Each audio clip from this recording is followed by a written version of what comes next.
నేను ఈ దినాన ఈ పూట దేవుడు మనందరికీ చెప్పదలుచుకున్న విషయం ఏంటంటే, నేను నిజమైన ద్రాక్షవల్లి అనే దాని గురించి కాదు, నా తండ్రి వ్యవసాయకుడు అనే దాని గురించి మాత్రమే చెప్తాను. హల్లెలూయా. ఎవరు మన తండ్రి? ఆయన చేసే పని ఏంటి అని అంటే ఆయన వ్యవసాయం చేస్తాడు. హల్లెలూయా.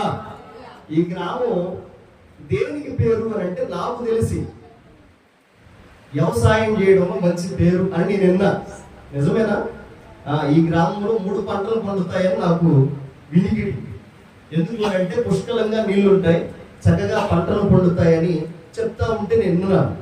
అయితే ఇక్కడ వాక్యంలో కూడా ఏమని రాయబడింది అంటే, నా తండ్రి వ్యవసాయకుడు. హల్లెలూయా. అసలు వ్యవసాయం ఎవరు చేస్తారు, అసలు ఎలా చేస్తారు ఏంటి అని అడిగితే మీరు ఒక్కొక్కరు దాని గురించి ధారాళంగా చెప్తారు, దాని గురించి మంచి అనుభవం ఉంది. అయితే వ్యవసాయం చేసే వ్యక్తికి ఏం కావాలా అని అంటే ఒక మంచి భూమి కావాలి. ఏం కావాలా? భూమి కావాలి కదా. వ్యవసాయం చేయాలని కోరిక ఉంది. ఈ రోజు నాకు ఒక కోరిక పుట్టిందండి. అరే అందరూ వ్యవసాయం చేసి చక్కగా పంట పొలాలు వేసుకొని మంచిగా బ్రతుకుతున్నారు, నేను కూడా ఒక మంచి పొలాన్ని చూసుకొని నేను కూడా పంట వేయాలి అని ఒక ఆశ కలిగింది. అప్పుడు నేను ఏం వెతకాలి? ఒక మంచి పొలాన్ని, ఒక మంచి స్థలాన్ని వెతకాలి. ఆ యొక్క పొలంలో పంట బాగా పండుతుందా లేదా అనేది బేరీ చేసుకొని, గత సంవత్సరాలు ఎలా పండింది, ఇప్పుడు నేను వేస్తే ఎలా పండుతుంది అని ఒక ఆలోచన చేస్తాడు. సహజంగా ఒక రైతు పంట వేయాలనుకున్నప్పుడు ఆ భూమి గురించి ఆలోచన చేస్తాడు. ఆ భూమి సారవంతమైందా, నిస్సారమైపోయిందా? ఒకవేళ నిస్సారమైతే దానికి ఏమేమి ఎరువులు వేయాలి అని ముందుగానే ఆలోచన చేస్తాడు. ఇప్పుడున్న వారిలో మీరు వ్యవసాయం చేసినట్లయితే మీ యొక్క పంట కొన్ని సంవత్సరాలు వేయంగా మీ యొక్క పంట దిగుబడి తగ్గుతూ ఉంటే, ఆ యొక్క భూమి నిస్సారం అయిపోతూ ఉంటే వెంటనే ఎరువు తోలుతారు. దానికి ఎరువు తోలి కొంతమంది కూలీలు పెట్టి దాన్ని మొత్తాన్ని ఎరువు చల్లించి అప్పుడు మళ్ళా దున్ని నాగలితో దున్ని ఆ ఎరువంతా కలయి చేసి అప్పుడు బాగా చదును బాగా పర్ఫెక్ట్ గా ఉంది, అంతా కలిసింది అనుకున్నప్పుడు మనం ఆ భూమిలో విత్తనం గాని మొక్క గాని వేస్తాం. హల్లెలూయా. ఈ రోజున మన యొక్క వ్యవసాయకుడు కూడా అదే చేస్తున్నాడు. ఒక్కసారి యెషయా గ్రంథం తీద్దాం. యెషయా గ్రంథం 5వ అధ్యాయము, యెషయా గ్రంథం 5వ అధ్యాయము 2వ వచనాన్ని మనం చదివినట్లయితే, మన యొక్క వ్యవసాయకుడు ఏం చేస్తున్నాడు? ఆయన ఏం చేస్తాడు అని అంటే దాన్ని బాగుగా త్రవ్వుతాడు. హల్లెలూయా. చదవండి. ఆయన దాన్ని బాగుగా త్రవ్వి రాళ్ళను వేరి అందులో శ్రేష్టమైన ద్రాక్ష తీగలను నాటించను. హల్లెలూయా. ఏం చేశాడు ఈయన? ఒక స్థలాన్ని చూసుకున్నాడు. ఆ పై వచ్చిన ఒకసారి మరి చదివితే, నా ప్రియుని గురించి పాడుదను వినుడి, అతడు ద్రాక్ష తోటను బట్టి నాకు ఇష్టమైన వారి గురించి పాడుదను వినుడి.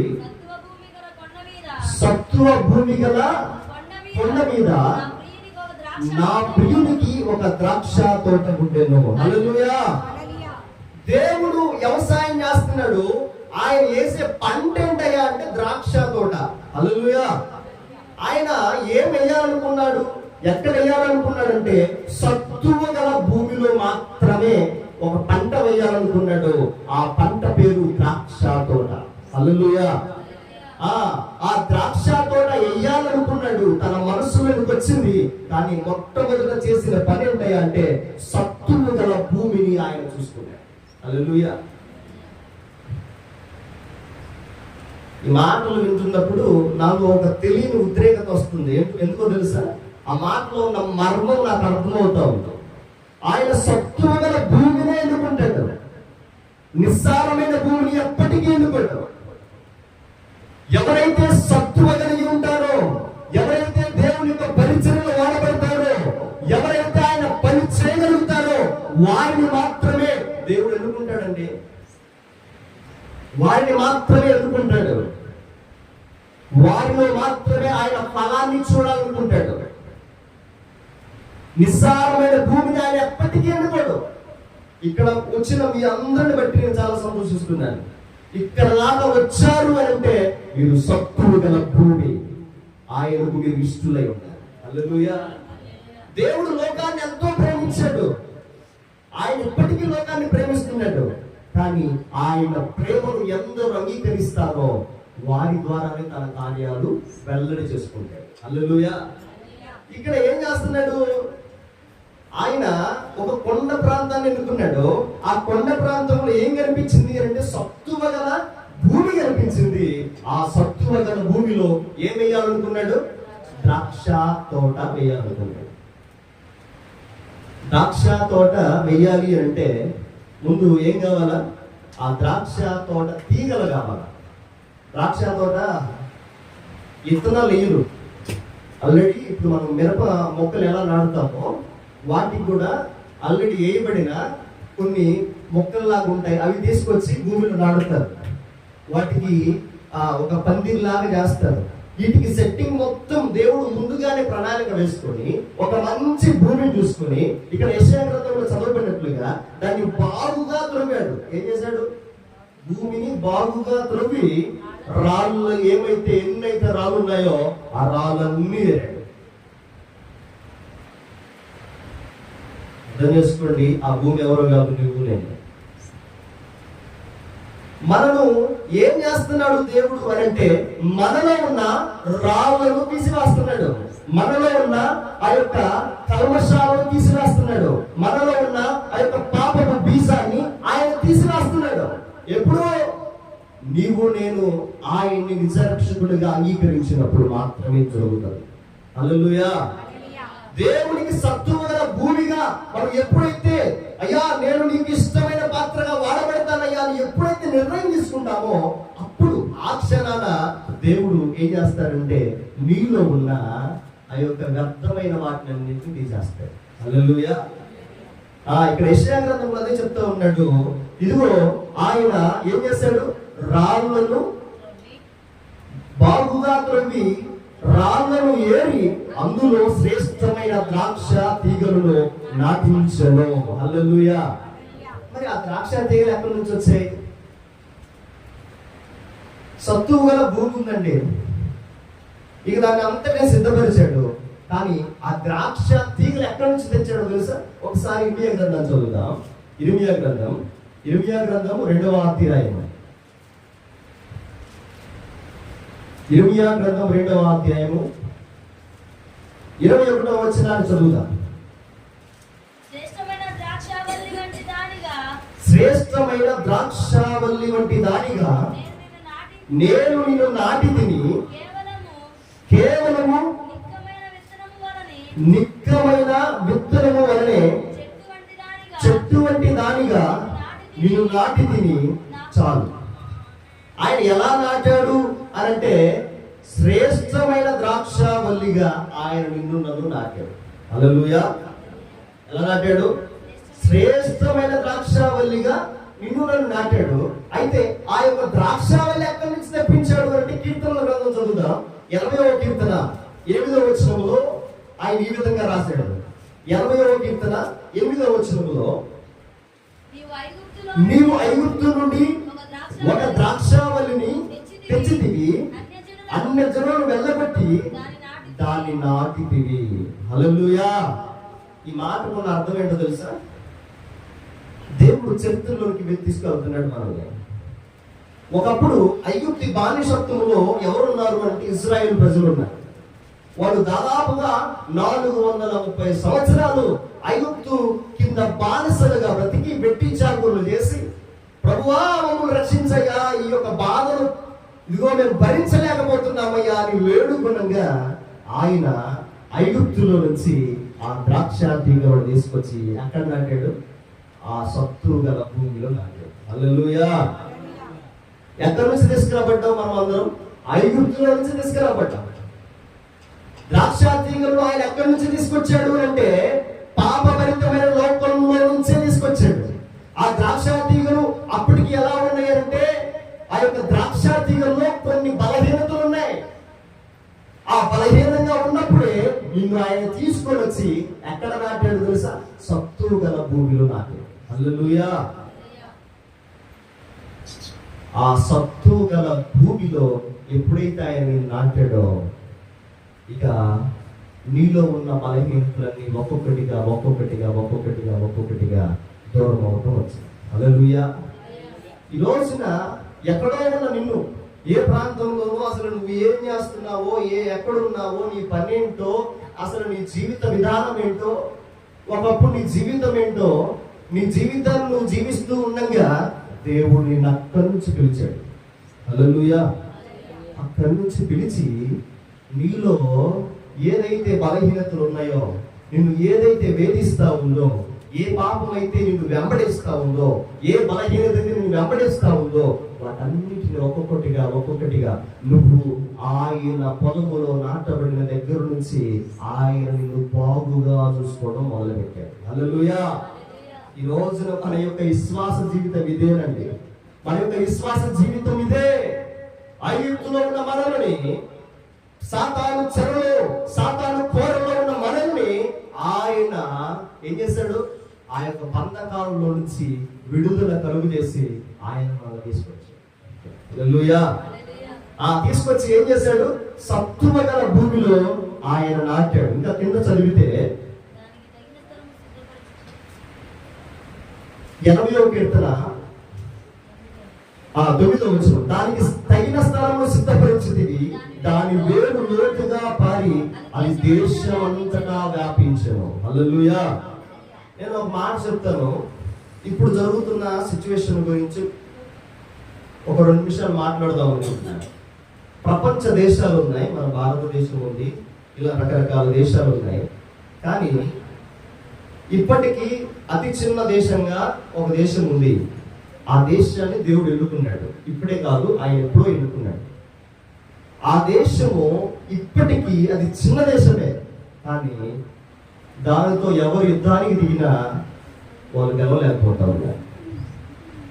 ఇప్పటి నుంచి కాదు, ఆయన ఎప్పుడైతే ఐగుప్తులో నుంచి ఇశ్రాయేలు ప్రజలను కానాను తీసుకొచ్చాడో అప్పటి నుంచి కూడా వారికి ఎవ్వరు ఎదురొచ్చినా కూడా వారిని ఆయనే ముందుండి ఓడిస్తా ఉన్నారు. హల్లెలూయా.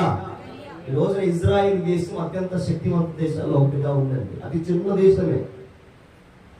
మీరు ఒకసారి సోషల్ మీడియాలో చూడండి, యూట్యూబ్ లో కూడా రకరకాలుగా ఈ మధ్య కాలంలో చెప్తా ఉన్నారు.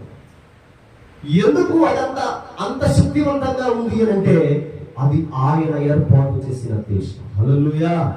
అది ఆయన సిద్ధపరిచిన స్థలమై ఉన్నది. అక్కడ తన బిడ్డలను నాటుకున్నాడు. ఈ యొక్క రాత్రి వేళ సమయంలో కూడా ఈ యొక్క మందిరంలో ఆయన కొన్ని తీగలు చేసుకొచ్చి ఇక్కడ పెట్టాడు. హల్లెలూయా. నమ్మిన వారు దేవునికి స్తోత్రాలు చెల్లిద్దాం. హల్లెలూయా. అది ఒకప్పుడు బలహీనంగా ఉన్న తీగలే, కానీ ఇప్పుడు దేవుని యొక్క స్థలములోనికి తీసుకుని రాబడ్డ తర్వాత ఇప్పుడు మొత్తం వ్యవసాయకుడు చూసుకుంటున్నాడు. హల్లెలూయా. ఒక మామూలు వ్యవసాయకుడే ఒక క్రమబద్ధీకరంగా అన్ని టయానికి మందు కొట్టడం, టయానికి మందు పెట్టడం, టయానికి నీళ్లు పెట్టడం అన్ని పర్ఫెక్ట్ గా చేస్తే పంట చక్కగా పండుతుంది కదా. మరి పరమ తండ్రి అయిన దేవుడు ఆయనకి ఏ టైంలో ఏం చేయాలో తెలుసు కదా. హల్లెలూయా. ఆయనకి ఏ టైంలో ఏం చేయాలో తెలుసు. ఆయనకి ఎప్పుడు ఎరువు వేయాలో తెలుసు, ఎప్పుడు నీళ్లు పెట్టాలో తెలుసు, ఎప్పుడు పై మందు కొట్టాలో తెలుసు, ఎప్పుడు కలుపు తీయాలో తెలుసు. నీలో ఏదైతే అభ్యంతరకరంగా ఉందో దాన్ని ఎప్పుడు ఏరేయాలో ఆయన తెలుసు. కానీ ఈ రోజున ఆ తీగలు ఏమనుకుంటున్నాయి తెలుసా? ఆ తీగలు సొంత నిర్ణయాలు తీసుకుంటున్నాయి. ఆ తీగలు మాకు మేమే వృద్ధి అవుతాం, మాకెవరి సపోర్ట్ అవసరం లేదు, మా కష్టం మేము చేసుకుంటున్నాం, మాది మేము తింటున్నాం, మా యొక్క నిర్ణయాలే అన్నట్లుగా ఏది దేవుడి యొక్క స్థలానికి తీసుకొని రాబడ్డ తీగలో కూడా ఉన్న ఆ విధంగా ఉన్నాయంట. బైబిలే చెప్తున్నారు, ఏం చెప్పట్లా. దేవుడి యొక్క స్థలానికి ఆయన ఎంతో ప్రేమగా తీసుకొచ్చి ఆయన అన్ని విషయాల్లో కాపు కాస్తా ఉంటే కానీ కొన్ని తీగలైతే ఆయన మాట వినడంలోని తీగలుగా ఉన్నాయి. ఆ తీగలు ఎలాంటి తీగలుగా ఉన్నాయంటే ఒకసారి బైబిల్ గ్రంథాన్ని మనం తెలుద్దాం. ఇందాక ఇర్మియా గ్రంథం చదివాం కదా, ఒకసారి ఇర్మియా గ్రంథంలోకి వెళ్దాం. అదే వచ్చిన చదువుదాం. శ్రేష్టమైన ద్రాక్షవల్లి వంటి దానిగా నేను నిన్ను నాటి తిని కేవలం నిత్యమైన విత్తనము అనే చెట్టు వంటి దానిగా నిన్ను నాటిని. ఒక నిమిషం ఆగుదాం. ఆయన ఎలాంటి విత్తనము లాగా నేను చేశాడంటే శ్రేష్టమైన విత్తనాలుగా నేను చేశాడు. హల్లెలూయా. నిక్కమైన విత్తనాలు అంటే అవి ఎలాంటి కాలమోషం లేని విత్తనాలుగా ఆయన ఎన్నుగోలు చేసుకొని ఏం చేశాడు? చెట్టు వంటి దానిగా నిన్ను నాటి తిని నాకు జాతిహీనపు ద్రాక్షవల్లి వలె నీ వెట్లు భ్రష్ట సంతానమైతివి అంటాడు. ఈ మాట చాలా దేవుడు వేదనతో అంటున్న మాట. దేవుడు నిన్ను ఐగుప్తు నుంచి తీసుకొచ్చినప్పుడు ఎలాంటి దాని మీరంటే అక్కడ నువ్వు పాడైపోయిన స్థితిలో ఉన్నప్పుడు ఆయన తీసుకొచ్చి నిన్ను బాగు చేశాడు. ఆయన శ్రేష్టమైన దానిగా నేను తయారు చేశాడు. ఆయన పరిశుద్ధమైన దానిగా నేను తయారు చేస్తే తర్వాత దేవునికి నువ్వు దేవుల్లోనే ఉంటూ దేవుని మాటలే వింటూ దేవునికి నువ్వు దూరంగా బ్రతుకుతూ ఉన్నప్పుడు ఏం జరిగిందనంటే నీ యొక్క ద్రాక్ష ఫలం ఎలా మారిపోయింది అంటే జాతిహీనపు ద్రాక్షవల్లి వలె నీ వెట్లు భ్రష్ట సంతానం అయితే అంటాడు. హల్లెలూయా. ఈ రోజున చాలా మంది దేవుల్లో ఉంటున్నాము అని ఒక భ్రమలో బ్రతుకుతున్నారు. దేవుల్లో ఉండడం అంటే ఏదో ఆదివారం వచ్చి కాసేపు కూర్చొని వెళ్ళిపోవడం కాదండి. దేవుల్లో ఉండడం అంటే నీ మనసంతా దేవునిపై అనుకోవడం. హల్లెలూయా. నిజంగా దేవుల్లో ఉన్న వాళ్ళు ఏం చేస్తారు తెలుసా? ప్రతి ఒక్క విషయంలో కృతజ్ఞతాస్తుతులు చెల్లిస్తూనే ఉంటారు. నేను ఇంటి దగ్గర నుంచి స్టార్ట్ అయిన దగ్గర నుంచి దేవునికి స్తుతులు చెల్లించుకుంటా వస్తున్నాను.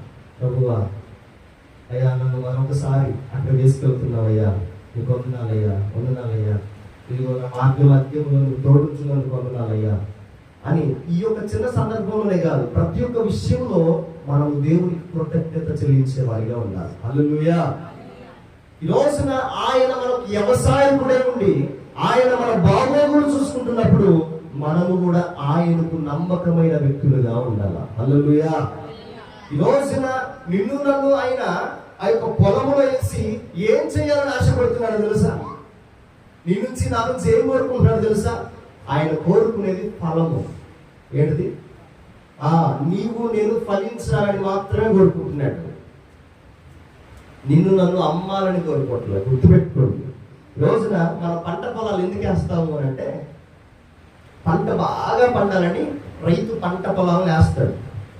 అయితే ఆ రైతు చెమట వచ్చి కష్టపడి చక్కని పంట పండించి తీసుకుని వెళ్తే అక్కడ రైతు ఆశించేది ఒక 50 రూపాయలు వస్తాయి అనుకున్నప్పుడు అక్కడ కొనేవాడు అంటాడు 25 అంటాడు.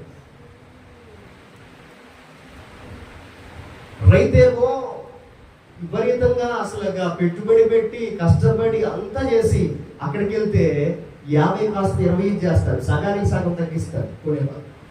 వ్యాపారం చేసే వాళ్ళు ఏంటి, తక్కువగా తీసుకొని వాళ్ళు ఎక్కువ కొనుక్కుంటారు. దేవుడు ఆ విధంగా నిన్ను నన్ను చేయాలి, వ్యాపారం చేయాలి. నీ నుంచి నా నుంచి నువ్వు దేవుని యొక్క మందిరంలోకి వస్తే నీ ద్వారా లబ్ధి పొందాలని దేవునికి ఆలోచన లేదు, దైవ సేవకులు కూడా ఆలోచన లేదు. ఆలోచన అలా ఒక్కటే, నీవు ఫలించాలి. హల్లెలూయా. దేవునికి అపవాదికి ఉన్న తేడా ఏంటంటే దేవుడేమో నువ్వు ఫలించాలని కోరుకుంటాడు, అపవాదేమో నువ్వు ఫలించిన తర్వాత నిన్ను అమ్ముకోవాలని చూస్తాడు. అపవాది మైండ్ సెట్ వ్యాపారం చేయాలనుకుంటాడు, దేవుడేమో నిన్ను ఫలించాలని కోరుకుంటాడు. ఈ రోజున అపవాది మైండ్ సెట్ లోకి చాలా మంది వెళ్ళిపోతూ ఉన్నారు. ఎంతప్పటికీ అమ్మేదానికే చూస్తూ ఉన్నారు తప్ప ఫలించాలని ఎవరు చూడట్లేదు. ఒక దేవుడే కోరుకుంటున్నాడు. ఈ రోజున నీవు నేను మన కుటుంబాలు అన్ని ఫలభరితంగా ఉండాలని దేవుని యొక్క ఆలోచన. అది ఎప్పుడవుతుందా అంటే దేవుని యొక్క మందిరంలో నాటబడినప్పుడే. హల్లెలూయా. రోజున దేవుని యొక్క మందిరంలో నాటబడకుండా నాటబడిన నువ్వు కూడా కొన్ని తీగలు అక్కడ రాయబడింది 15 యోహాను 15లో కొన్ని తీగలంట ద్రాక్షవల్లిలో ఉండకుండా పక్కకి వెళ్ళిపోతున్నాయి. ద్రాక్షవల్లిలో ఉంటేనే ఫలింపు, ద్రాక్షవల్లిలో లేకపోతే ఫలింపు ఉంటుందా? ఫలింపు ఉండదు.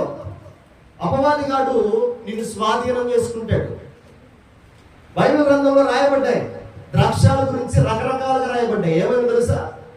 కొన్ని కారు ద్రాక్షాలు కాసాయి. కారు ద్రాక్షాలు అంటే అవి విషపూరితమైన ద్రాక్షాలు. పిచ్చి ద్రాక్షాలు కాసాయని మరొక దానిలో రాయబడింది. అసలు ఏంటి? దేవుని యొక్క స్థలంలో నాటబడిన వారు ఇలా ఎందుకు అవుతున్నారు అని అంటే, అపవాది వేధించేది, ఇబ్బంది పెట్టేది, అపవాది కోరంలో చిక్కుకునేది దేవుడు పెట్టలేదు కాబట్టి. వాడికి లోకంతో పని లేదు. అపవాదికి ఎవరైతే నమ్మకంగా దేవుని యొక్క సన్నిధికి వెళ్తూ ఉంటారో, ఎవరైతే తమ విశ్వాసాన్ని కాపాడుకుంటూ ముందు కొనసాగుతున్నారో, వారి యొక్క జీవితాలని వాడు చిచ్చు పెడతా ఉంటాడు. వారి యొక్క కుటుంబంలోని ఏదో ఒక ఇబ్బంది, ఏదో ఒక సమస్య వచ్చి వారిని దేవునికి దూరం చేయాలని వాడి ప్లాన్. దేవుడు కూడా వ్యవసాయం చేసి చక్కని ఆ ద్రాక్ష తీగలు ఐగుప్తు నుంచి తెప్పించి నాటి ఆయన వ్యవసాయం చేస్తూ ఉండగా మధ్యలో కొన్ని వచ్చాయంట. ఏమొచ్చాయో తెలుసా? ఒకసారి బైబిల్ గ్రంథాన్ని తిరుగుతాం. మధ్యలో వాటిని పాడు చేయడానికి కొన్ని వచ్చాయి. అవేంటంటే పరమగీతం 2వ అధ్యాయం 15వ వచనం చదువుతాం.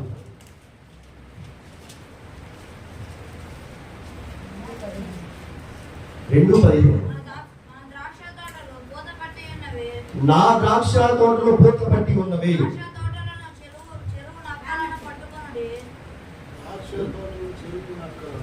ద్రాక్ష తోటలో చెరుపు నక్కలను పట్టుకొనుడి, సహాయము చేసి గుంట నక్కలను పట్టుకొనుడి. హల్లెలూయా. దేవుడు వేసిన ఆ యొక్క తోట మంచి పూత పట్టిందండి. పూతకొచ్చింది. పూతకొచ్చే టయానికి ఏమొచ్చాయో తెలుసా? ఆ యొక్క తోటలోకి గుంట నక్కలు వచ్చాయంట.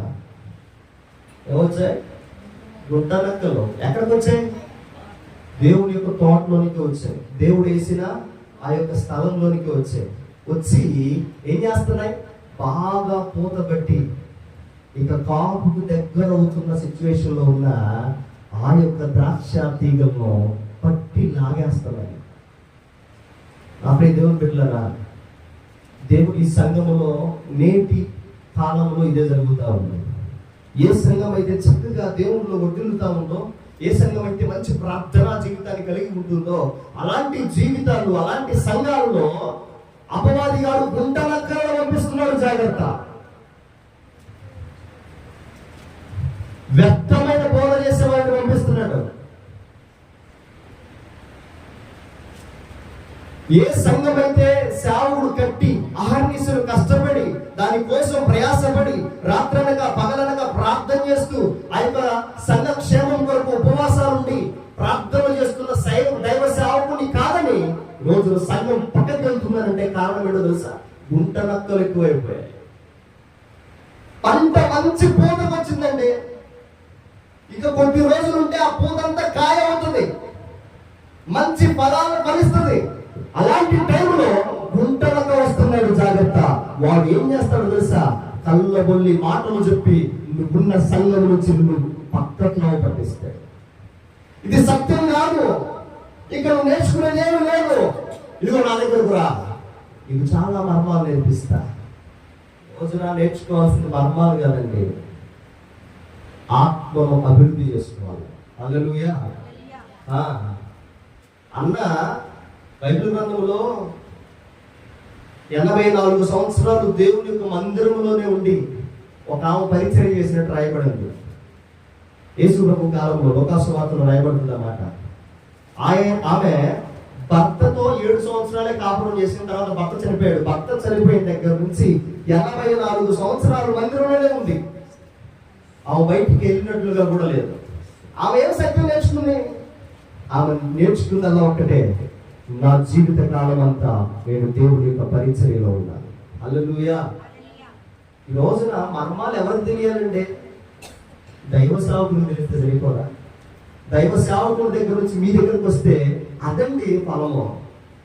ఈ రోజున చాలా మందిరాల్లో, చాలా సంఘాల్లో ఇదిగో దేవుడి యొక్క మందిరంలో గుంటల, దేవుడి యొక్క పొలంలో గుంటలకు ఏ విధంగా పడి పంటలు పాడు చేసి ఆ పూతంతులు రాల్చి వేస్తున్నాయో, అదే విధంగా నేటి సంఘాల్లో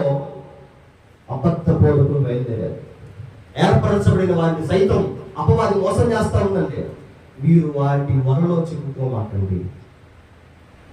దయచేసి గమనించండి, దైవ సేవకుడు మీకోసం ప్రయాస పడుతూ ఉండగా ఆయన యొక్క ప్రయాసే దేవుడు కోరుకునేది. హల్లెలూయా. ఆయన చేసిన ప్రార్థనే ఆయన ఆలకిస్తాడు.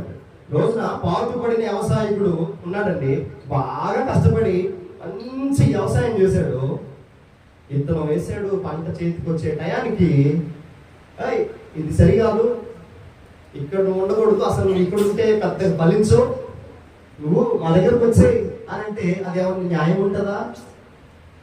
ఈ రోజు అదే జరుగుతుంది. అపవాది ఏం చేస్తున్నాడు తెలుసా? బయటలో ఉన్న వారి ద్వారా ఇబ్బంది పెట్టట్లా, లోపల ఉన్న వారిని చల్లబడుతున్నాడు. మరొక చోట ఏమనుంటుందో తెలుసా? ఆయన పంట పొలంలోనికి పందులు వచ్చాయంట, అడవి పందులు వచ్చాను.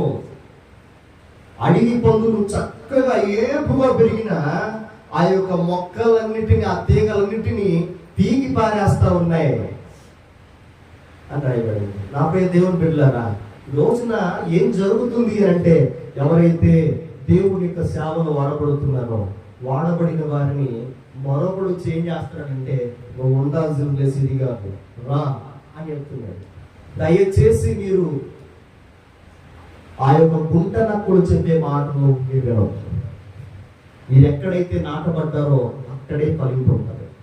ఏమండి, ఒక మొక్కను మనం తీసుకున్నాం, ఆ మొక్క తీసుకొని మన ఇంట్లో మంచి ఒక ఖాళీ ప్లేస్ ఉంటే నాటాం. ఆ మొక్క ఎదుగుతూ ఉంది, దాన్ని తీసి మరొక చోట వేసాం. అక్కడ కూడా అంతే ఎదుగుద్దా? కొంచెం టైం తీసుకుంటుందా?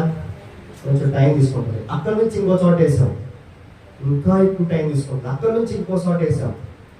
అది ఇక టైం తీసుకోవడం కాదు కదా, దినదినానికి కృషించిపోతుంది, చివరికి చచ్చిపోయింది. రోజున జరుగుతుంది అదే. అక్కడెక్కడో సత్యాలు, ఇక్కడెక్కడో సత్యాలని. ఇక్కడ మీరు అందరూ మనుషుల్లో కావచ్చండి, నేను జరుగుతున్న పరిస్థితులను నేను తిరుగుతూ ఉన్నాను కాబట్టి, మా యొక్క సంఘాల్లో కూడా నేను చూస్తున్నాను కాబట్టి చెప్తున్నాను. దేవుడు ఒక పొలాన్ని సత్తువ గల భూమిని చూసి అక్కడ నాటితే ఒక్క నుంచి మరొక చోటకు వెళ్ళిపోవడం న్యాయం కాదు. నువ్వు ఎక్కడైతే నాటబడ్డావో అక్కడే దేవుడు నిన్ను ఫలించాలని కోరుకుంటున్నాడు. హల్లెలూయా. ఒక పాట ఉంది, ఫలించకుండుట నీకు న్యాయమా, యజమాని సహనముతో చెలగాటమా. ఫలించకుండుట నీకు న్యాయమా, యజమాని సహనముతో చెలగాటమా. పదవుల నాశించిన పరలోకపు తండ్రి దేవుని కూర్చున్నాడు నీ కొరకు. పదవుల నాశించిన పరలోకపు తండ్రి దేవుని కూర్చున్నాడు నీ కొరకు. ఫలించకుండుట నీకు న్యాయమా, యజమాని చెలగాటమా. ఫలించకుండుట నీకు న్యాయమా, యజమాని సహనముతో చెలగాటమా. హల్లెలూయా. దేవుడు మనల్ని కోరుకునేది ఒకటే, ఫలించాలి. దేవుడు నిన్ను ఎక్కడైతే నాటాడో అక్కడ నువ్వు ఫలించాలని ఆయన కోరుకుంటాడు. అయితే చాలా మంది ఫలించలేని పరిస్థితుల్లో ఉన్నాడు. అయితే దేవుడు చెప్తున్న మాట ఏంటంటే, ఇదిగో మీరు కొన్ని కారు ద్రాక్షాలుగా, కొన్ని పిచ్చి ద్రాక్షాలుగా, కొన్ని జాతిహీనపు ద్రాక్షాలుగా, ఇలా రకరకాలుగా మీరు ఉన్నారు కదా. అసలు ఫలింపు అనేది రావాలి అంటే మీరు ఒక ఆయన వైపు చూడాలా. ఆయన ఎలా ఫలించాడో చూసి ఆయన వెంబడిస్తేనే మీరు ఫలిస్తారని చెప్తాడు. హల్లెలూయా. ఎవరు ఆయన? ఒకసారి మరలా ఆ యొక్క మూలవాక్యానికి వద్దాం. యోహాను సువార్త 15వ అధ్యాయం. ఇప్పుడు చదవండి. మెయిన్ వాక్యం ఏంటి అంటే, నేను నిజమైన ద్రాక్షావల్లిని. హల్లెలూయా. నా తండ్రి వ్యవసాయకుడు. ఇప్పుడు ద్రాక్షావల్లి ఎవరైనా ద్రాక్షావల్లి యేసు క్రీస్తు. గట్టిగా చప్పట్లు కొడదాం. నిజమైన ద్రాక్షావళి ఆయనే. ఆయన నాటబడ్డాడు, ఆయన పెరిగాడు, పందులు వచ్చాయి, గుంట నక్కలు వచ్చాయి, ఇలాంటి వాటికి ఆయన చెల్లించలేదండి. ఏదొచ్చినా ఆయన కదిలించబడలా. యేసుప్రభుకి శ్రమం రాలేదా? యేసుప్రభు ఈ లోకానికి రావడము, దాన్ని నేను ఏమని చెప్తున్నానంటే ఆయన కూడా నాటబడ్డాడు. హల్లెలూయా. దేవుని పొలంలో ఆయన నాటబడ్డాడు. యేసుప్రభు కూడా తనను తాను సింహాసనాన్ని వదులుకొని సైతం తనను తాను తగ్గించుకొని ఈ లోకానికి వచ్చి ఆయన నాటబడ్డాడు. ఆయన నాటబడి ఈ లోకంలో కలిగే శ్రమలు, బాధలు, కష్టాలు అన్నిటిని అనుభవించాడు. ఒకనొక సమయాల్లో ఆయన ఉపవాసం ఉంటున్నప్పుడు అపవాది డైరెక్ట్ గా వచ్చి, బాగా ఆకలేస్తుందిగా, నువ్వు నిజమైన దేవుని కుమారుడుగా, అసలు ఆయన్ని ఎడవకుండా ఉన్నావుగా, మంచి భక్తిపరుడుగా, రాళ్ళను రొట్టెలు వేసుకొని తినరాదు, శోధిస్తారండి. దేవుల్లో ఎదుగుతూ ఉన్నప్పుడు శోధన అనేది వస్తుంది. జాగ్రత్త. ఏమంటే విశ్వాస జీవితంలో నువ్వు చక్కగా దేవుని యొక్క త్రోవను నడుస్తుంటే ఖచ్చితంగా అపవాది నిన్ను ఏం చేస్తారంటే చంచల మనసు కలిగించాలా చేస్తారు. యేసు ప్రభుని శోధించాలని పలుమార్లు 3 సార్లు కూడా ఎత్తైన ప్రదేశానికి దిశగా ఎదురో లోకమంతా నీకు ఇచ్చేస్తా, నా కాళ్ళకి బొట్టు అంటే ఏంటి దానిలో ఉన్న మర్మం ఏంటంటే అంటే ఈ రోజున మనం దేవుణ్ణి నిర్రక్షకుడిగా అంగీకరించి ఆయన త్రోవలో నడుస్తూ ఉన్నప్పుడు ఈ లోకనాథులు ఎన్ని ఆఫర్లు ఇచ్చినా, ఎంత ఆశ చూపించినా అటువైపు చూడకూడదు. హల్లెలూయా. అపవాది ఏం చేశాడు? సర్వోన్నతుడైన దేవుని కుమారుడికే ఆఫర్ ఇచ్చాడు. ఈ రోజున నీకు ఆఫర్ ఇడని ఎవరు చెప్పగలవా? ఖచ్చితంగా మనల్ని ఏదో ఒక ఆఫర్లో పెడతాడు. కరెక్ట్గా ప్రార్థన సమయం అవుతుంది, నీకు అర్జెంట్ పని ఏదో ఒకటి ఉంటుంది. నువ్వు ప్రార్థనగా అట ఎట్టెళ్లలో నీకు అర్థం కాని పరిస్థితి ఉంటుంది. చివరికి ఎటు మొక్కు చూపుతారు తెలుసా? కొంచెం బలహీనంగా ఉంటే అటు వెళ్ళిపోతాయి. అదే నువ్వు బలంగా ఉంటే, ప్రభువా ఇదిగో నా ముందు ఇది ఉందయ్యా, నేనైతే నీ ప్రార్థనకి వెళ్తానంటే దేవుడు అది ఖచ్చితంగా తప్పిస్తాడు. హల్లెలూయా. నా జీవితంలో ఎన్ని జరిగాయో అలా నన్ను ఆపాలని అపవాది రకరకాల ప్రయత్నాలు చేస్తాడు. మీకు తెలుసు లేదో, నేను 40 కిలోమీటర్లు వెళ్ళి 40 కిలోమీటర్లు వస్తూ ఉన్నప్పుడు ఆ యొక్క చిన్న గ్రామానికి 100 ఇల్లు ఉన్న ఆ ప్రాంతానికి వెళ్ళి వస్తూ ఉంటే ఆదివారం రాగానే ఏదో ఒక సమస్య క్రియేట్ చేస్తాడు నన్ను వెళ్ళలేకుండా చేయడానికి. ఒకరోజు రీసెంట్గా అయితే మా పాపకు వాంతులు విరోచనాలు అయ్యాయి. ఎప్పుడే అంటే కరెక్ట్గా శనివారం ఉదయం అయ్యాయి. హాస్పిటల్లో తీసుకుంటే అడ్మిట్ చేయండి, పాప చాలా డేంజర్గా ఉంది, కడుపులో ఏదైనా ఇన్ఫెక్షన్, బ్లడ్లో ఇన్ఫెక్షన్ ఉంది, కడుపులో ఇన్ఫెక్షన్ ఉంది, అడ్మిట్ చేయండి అన్నారు. అడ్మిట్ చేసాం. ఆ నైట్ అంతా నేను ప్రార్థన చేస్తున్నా, ప్రభువా ఎట్టి పరిస్థితుల్లో రేపు ఆదివారం ఆగమయ్యా, ఆ కూతురు ఎలా ఉన్నా సరే నీకు అప్పగిస్తున్నా అని ప్రార్థన చేస్తా ఉన్నా. ఎంత ప్రార్థన చేస్తే అంత ఫీవర్ ఎక్కువ అవుతా ఉంది. ఏం కాదు ప్రభు, అపవాది శోధన నాకు అర్థమవుతుందయ్యా, నేను ఉదయం మాత్రం నీ ప్రార్థనకి వెళ్తానయ్యా అని డిసైడ్ అయిపోయా. నేను ప్రార్థన చేస్తున్నా. ఉదయం కల్లా వాంతులు, ఆగిపోయిన వాంతులు కూడా మళ్ళీ స్టార్ట్ అయింది. జ్వరం వస్తుంది. అపవాది నన్ను ఆపాలని వెంటనే పాస్టర్కి ఫోన్ చేసి, ఇక పాస్టర్మా నువ్వురా, ఆమె ఇంటికి పంపించాను, నువ్వురా ఇక్కడ ఉండు, నేను వెళ్తా. ఆయన సన్నిధిగా ఆపితే మాత్రం అపవాది నన్ను లోపరుచుకుంటాడు. ఆయన సన్నిధి ఆకూడదు, నువ్వు రా అని చెప్పేసి పాస్టర్ని మా అమ్మగారిని అక్కడ ఉంచేసి ఇక నేను వెళ్ళా. మాచర్ల నుంచి అక్కడికి వెళ్ళేసరికి నాకు 60 కిలోమీటర్లు వస్తుంది. అంత దూరం వెళ్ళి ఆరాధన జరిపితే, నేను ఆరాధన జరిపే అంతవరకు పాప హాయిగా ఆడుకున్నాను లేచి. హల్లెలూయా. అదంతా ఏంటి? అపవాది శోధన. అపవాది నిన్ను ఏం చేయలేడండి, కాకపోతే బాధలు పెడతాడంతే. అపవాదిగా నిన్ను శోధిస్తాడు. నువ్వు ఆయన పొలంలో నాటబడిన తర్వాత ఇదంతా జరుగుతుంది. మరి దేవుడు చూస్తూ ఎందుకు ఊరుకుంటాడు అని అంటే, అసలు నువ్వు నిజంగా ఫలించే ద్రాక్షావల్లివేనా కాదా అని ఆయన టెస్ట్ చేస్తాడు. హల్లెలూయా. అపవాది ఎన్ని టెస్టులు, ఎన్ని శోధనించినా ఆయన నీ దగ్గరకు రానివ్వడు. కాకపోతే నీ చుట్టూ జరుగుతాయి, నిన్నేం చేయలేడు. నీ చుట్టూ జరుగుతాయి, నీ వాళ్ళకి జరుగుతాయి, నీ ఇంట్లో వాళ్ళకి జరుగుతాయి, కానీ నిన్ను తాకడు ఆయన. అయినా సరే నువ్వు దేవుని నమ్మకాన్ని మాత్రం వదిలిపెట్టకూడదు. హల్లెలూయా. మనకు మాదిరి అయిన యేసయ్య మనకు అదే నేర్పించాడు. ఆయన లోకానికి 33.5 సంవత్సరాలు జీవించిన కాలం, ఆ 33.5 సంవత్సరాలు కూడా ఆయనలో ఉంది ఏంటో తెలుసా? ఆయనలో విధేయత ఉంది, ఆయనలో నెమ్మది ఉంది, తగ్గించుకునే స్వభావం ఉంది, ఆయన ఇతరులు క్షమించే మనసు ఉంది, ఇతరులు ప్రేమించే మనసు ఉంది. అది పుట్టిన దగ్గర నుంచి మరణించేంత వరకు కూడా ఎక్కడా మిస్ కానిలా దేవుడు. హల్లెలూయా. ఈ రోజున అసలు యేసుక్రీస్తుని మాదిరిగా మనం ఎందుకు తీసుకోవాలి అని అంటే ఆయన అలా బ్రతికాడు కనుక. హల్లెలూయా.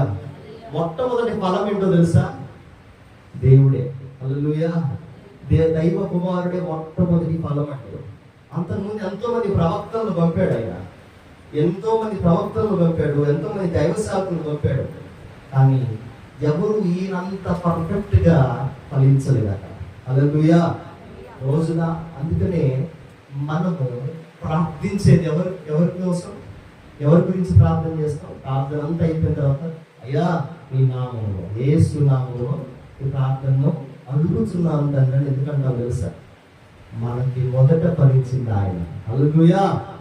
నా ప్రియ దేవుని బిడ్డలారా, నేటి కాలాల్లో జరుగుతుంది ఏంటంటే దేవుని పొలంలో నాటబడిన వారినే అపవాది రకరకాలుగా వేధిస్తూ ఉంటే ఆయన వారిని కాపాడుకుంటూ వస్తున్నాడు. హల్లెలూయా. ఆ మొక్క విరిగి పెద్దదవుతూ ఉన్నప్పుడు దానికి కావలసిన ఎరువు ఏమేయాలి? నేను తెలుసుకున్న దానిలో ఒక రైతు ఒక పంట పొలానికి వేసే మందులు 16 రకాలు ఉంటాయంట. నేను తెలుసుకున్నాను. 16 రకాలు, నత్రజని, పొటాషియం, సోడియం, ఇలా రకరకాలుగా మొత్తం 16 రకాలు ఉంటాయి. ఆ 16 రకాలు ఆయన వాడితే అప్పుడు ఆ యొక్క మొక్క మంచి ఫలాలు వస్తుంది. హల్లెలూయా. భూమికి 16 రకాలైన రసాయనాలు కావాలా, అవన్నీ మిళితమైతేనే ఒక మంచి పంట చేతికి వస్తుంది. రోజున మీ జీవితంలో, నా జీవితంలో కూడా దేవుని యొక్క కార్యాలు జరగాలి. హల్లెలూయా. ఈ యొక్క రకరకాలైనవి మనకి ఎదురవుతున్నా కూడా ఆయన విశ్వాసం మాత్రం ఎప్పటికీ చెక్కు చెదరదు. ఇంకొక విషయం చెప్తాను. బైబిల్ గ్రంథంలోనే ఒక మాట రాయబడింది. న్యాయాధిపతుల గ్రంథము 9వ అధ్యాయము 15వ వచనం అనుకుంటా. ఒకసారి చూద్దాం. న్యాయాధిపతుల గ్రంథము 9వ అధ్యాయం 15వ వచనం.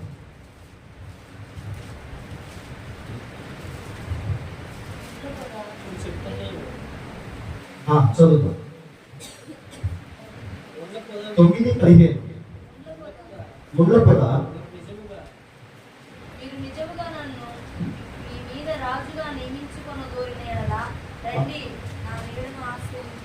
అవును.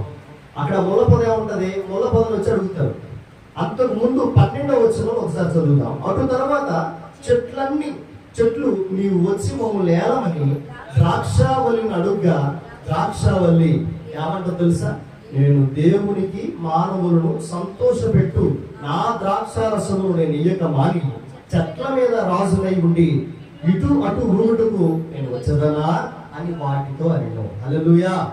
ఈ రోజున నువ్వు దేవుని యొక్క పరిచర్యను వాడబడతా ఉన్నావు. దేవుని పరిచర్యను వాడబడుతున్న వారికి వచ్చే ఆఫర్లు ఏంటో తెలుసా? ఇదిగో నీకు మంచి ఫాలోయింగ్ ఉంది, కానీ నువ్వు నిలబడితే కనరా, నువ్వు నాయకుడిగా ఉంది కనరా, ఇదిగో నువ్వు అలా ఉంది కనరా, ఇదిగో నీకు మేస్త్రి పదవి ఇస్తారా, నీకు అలా ఇస్తారా, ఇలా ఇస్తారా అని చెప్పేసి ఈ లోకంలో కొన్ని ఆశలు రేపెడతాడు. యేసయ్య దగ్గర కూడా వచ్చి యోధా అంటాడు, శిష్యుడు యోధా వచ్చి, అయ్యా ప్రభువా, నువ్వు రాజుగా ఉంటే నేను చూడాలనుకుంటున్నా, ఈ కిరీటం ధరించాయా అంటాడు. ఇప్పుడు యేసయ్య ఉంటాడు తెలుసా? నేను రాజుగా ఉండడానికి రాలేదు అంటాడు. ఆయన రాజుగా ఉండాలి అనుకుంటే ఆయన చేసే అద్భుతాలు, స్వస్థ కార్యాలు, చచ్చిపోయిన వారు లేవడం, ఇదంతా చూసి రాజు చేయగలరు. కానీ ఆయన రాజుగా ఉండడానికి రాలేదు. ఆయన తాను ఏ పని నిమిత్తమైతే వచ్చాడో ఆ పని నెరవేర్చడానికి వచ్చాడు. హల్లెలూయా. రోజున మనం కూడా దేవుని యొక్క పొలంలో నాటబడిన మనము అసలు మన పని ఏంటయ్యా అంటే దేవుని యొక్క మందిరంలో వాడబడాలి. హల్లెలూయా. దేవునికి నమ్మకమైన జీవితాన్ని జీవించాలి. అది మన లక్ష్యం. మన చివరి అంతిమ లక్ష్యం ఏంటంటే ఆయన యొక్క మందిరములో వాడబడుతూ చక్కని ఫలభరితమైన జీవితాన్ని జీవిస్తూ మన కాలం గడిచిన తర్వాత ఆయన నిత్య రాజ్యంలో ఉండాలి. హల్లెలూయా. గట్టిగా చప్పట్లు కొడదామా? మనందరి కోరిక ఏంటి? ఆయన నిత్య రాజ్యంలో మనం ఉండాలి. ఆయన నిత్య రాజ్యంలో ఉండాలి అంటే ఫస్ట్ మనం ఎక్కడ నిలబడాలా? దేవుడి యొక్క మందిరంలో నాటబడిన వారము. మనం ఎలాంటి పరిస్థితులు వచ్చినా కదిలించబడకూడదు. హల్లెలూయా. దేవుడు తనకి కొంతమంది పనివారిని నియమించుకున్నాడు. ఒక వ్యవసాయకుడు ఉన్నాడండి, మొత్తం ఆయన చేయగలడా? చేయలేడు కదా. వ్యవసాయకుడు ఏం చేస్తాడు? ఒక రైతు ఏం చేస్తాడు? తన కింద నమ్మకమైన కొంతమంది పనివారిని ఏర్పాటు చేసుకుంటాడు. ఆ పనివారు ఏం చేస్తారు? ఏదైతే ఆ యొక్క పొలంలో కలుపు ఉందో కలుపు తీసేస్తారు.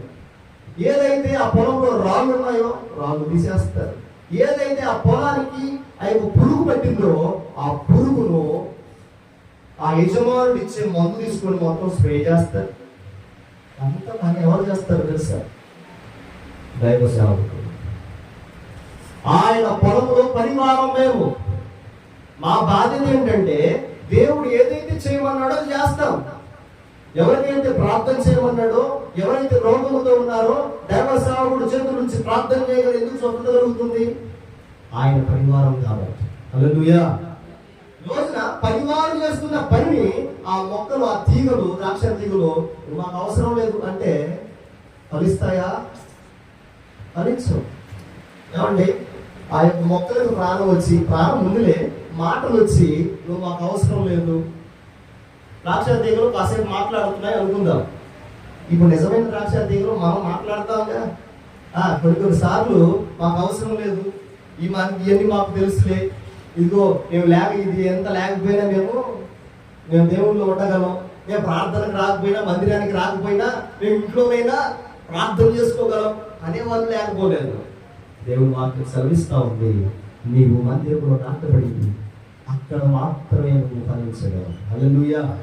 ఏ మందిరంలో ఎదురు నాటబడతావో, ఏ దైవ సేవకుడి కిందైతే నువ్వు ఒక క్రమబద్ధీకరంగా దైవ సేవకుడు దైవావేశం కలిగి చెప్తున్న ప్రతి ఒక్క మాట తూచా తప్పకుండా పాటిస్తావో అప్పుడు నీ జీవితంలో ఫలింపనేది వస్తుందండి. రోజున చాలా మంది నా జీవితం ఎన్నో సంవత్సరాల నుంచి వస్తున్నా, ఎన్నో నెలల నుంచి వస్తున్నా, ఇదిగో నా జీవితంలో ఏ కార్యం జరగట్లేదు అని చాలా మంది నిరాశ నిస్పృహలోనికి వెళ్తున్నారు. నా ప్రియ దేవుడు బిడ్డలారా, దేవుడు ఇస్తున్న మాట ఏమిటో తెలుసా? నీవు దైవ సేవకుడికి లోబడి ఆయన యొక్క మందిరములో నువ్వు సరిగా పరిచర్య చేస్తే, హల్లెలూయా, దేవుడిచ్చిన మాటను మీరకుండా ఆయన వాక్యానుసారమైన జీవితాన్ని నువ్వు జీవించగలిగితే నీ జీవితం ఫలిస్తుంది. హల్లెలూయా. అందుకనే ఈ యొక్క 15వ అధ్యాయంలో నిజమైన ద్రాక్షావల్లి నేనే అని 2వ వచనానికి వచ్చేసరికి అంటాడు. ఒకసారి చదువుదాం. 2వ వచనంలో అంటాడు, యోహాను సువార్త 15:2, నాలో ఫలింపని ప్రతి తీగను ఆయన తీసి పారవేయును. ఇక్కడ జాగ్రత్తగా ఒక నిమిషం ఆగుదాం. నేను నిజమైన ద్రాక్షావల్లిని అంటున్నాడు, నా తండ్రి వ్యవసాయకుడు అంటున్నాడు, నాలో ఫలించని ప్రతి తీగను ఆయన తీసి పారవేయను. ఎవరు తీస్తారు? ఎవరు తీస్తారు? అసలు ఈ మాటలు మాట్లాడుతుంది ఎవరు తెలుసా మీకు? యేసు ప్రభు వారి స్వయంగా మాట్లాడుతున్నాడు. స్వయంగా యేసు ప్రభు వారే మాట్లాడుతున్నాడు. ఆయన మాట్లాడుతూ అంటున్నాడు, తన వైపు చూపించుకుంటూ, నేనే నిజమైన ద్రాక్షావల్లిని, నా తండ్రి వ్యవసాయకుడు. హల్లెలూయా. నేను నిజమైన ద్రాక్షావల్లిని, నా తండ్రి వ్యవసాయకుడు. ఆయన నన్ను పంపించాడు కనుక నేను నిజమైన ద్రాక్షావల్లిని కనుక ఎవరైతే నాలో ఉంటారో, నాతో అంటు కట్టబడతారో వారు మాత్రమే ఫలిస్తారు. ఎవరైతే నాతో అవసరం లేదు, నువ్వు అవసరం లేకపోయినా మేము బ్రతుకుతాం, నువ్వు అవసరం లేకపోయినా మేము ఫలిస్తాం అని ఎవరైతే అంటారో వారిని నేనేం చేయను. వ్యవసాయకుడే వచ్చి ఏం చేస్తాడట? నాలో ఫలించు ప్రతి ఒక్క తీగ, నాలో ఫలింపని ప్రతి ఒక్క తీగను ఆయన తీసి పారవేయును. ఫలించు ప్రతి ఒక్క తీగ మరి ఎక్కువగా ఫలింపవలనని దానిలో పనికిరాని తీగలను తీసివేయును. హల్లెలూయా. ఏంటి పనికిరాని తీగలు? చాలా సార్లు చాలా మంది జీవితాల్లో దేవుని యొక్క మందిరానికి వస్తూ మంచి ప్రార్థన పరులు ఉంటారు, చక్కగా వాక్యం చదివి ఉంటారు. వాక్యం ధ్యానిస్తూ ఉంటే అసలు ఆ దైవ సేవకుడు ఏదైనా వాక్యం చెప్పగానే బై హార్ట్ చేసి చూడకుండానే చదివే వాళ్ళు ఉన్నారు చాలా సంఘాలు.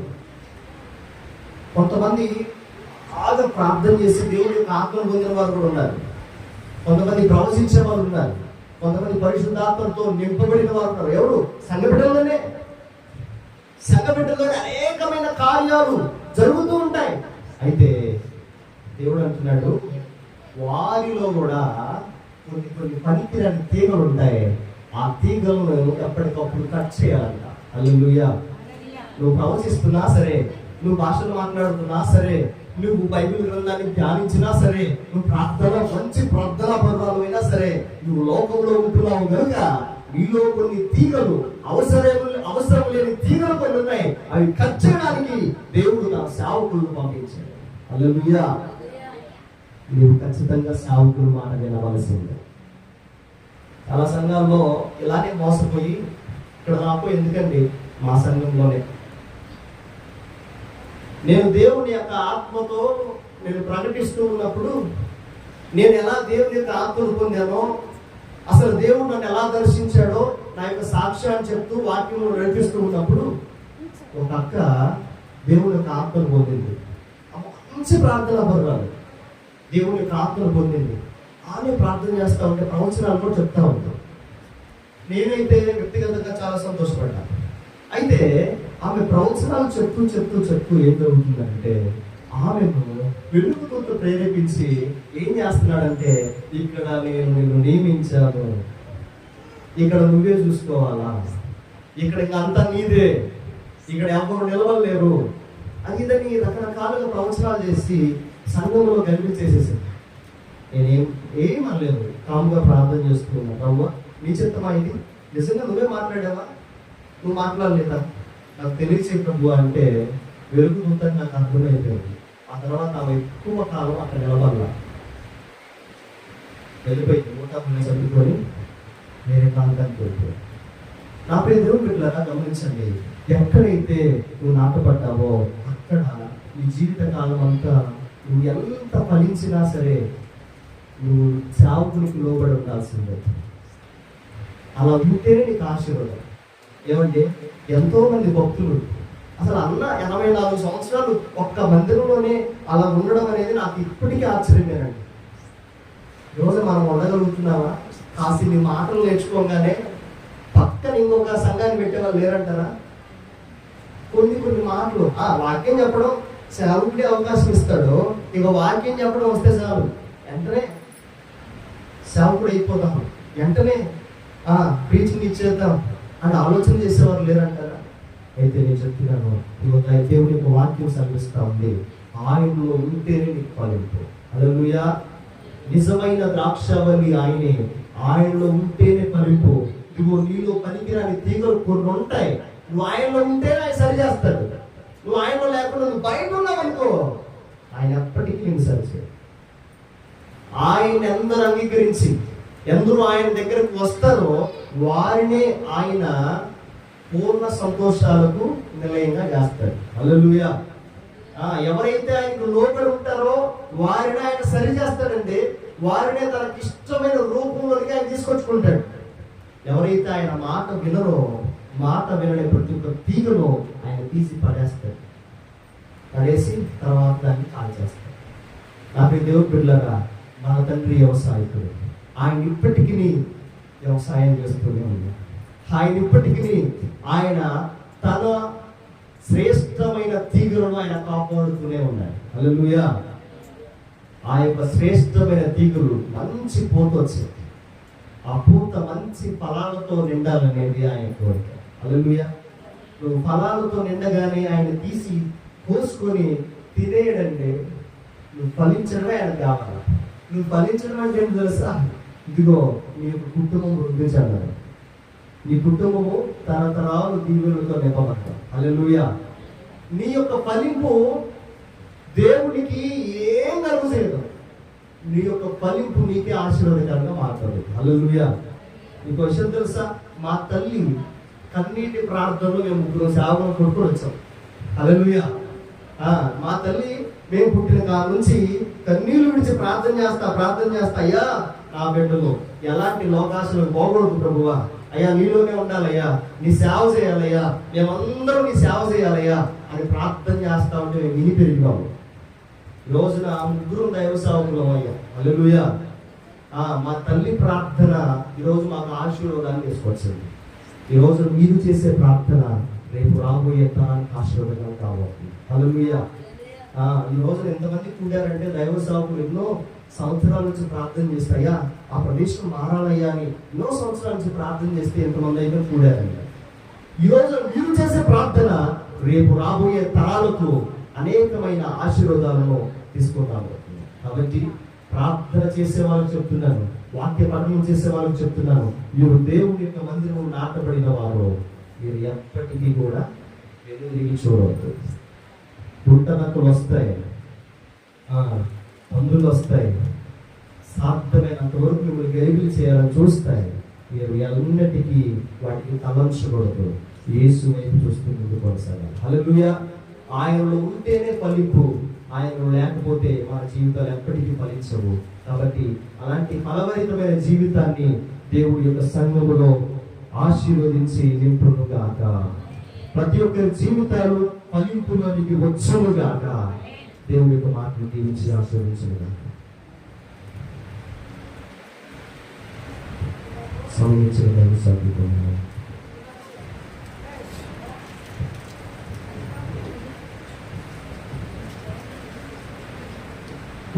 మరొకసారి అందరూ చేతులు ఎత్తి స్తోత్రం.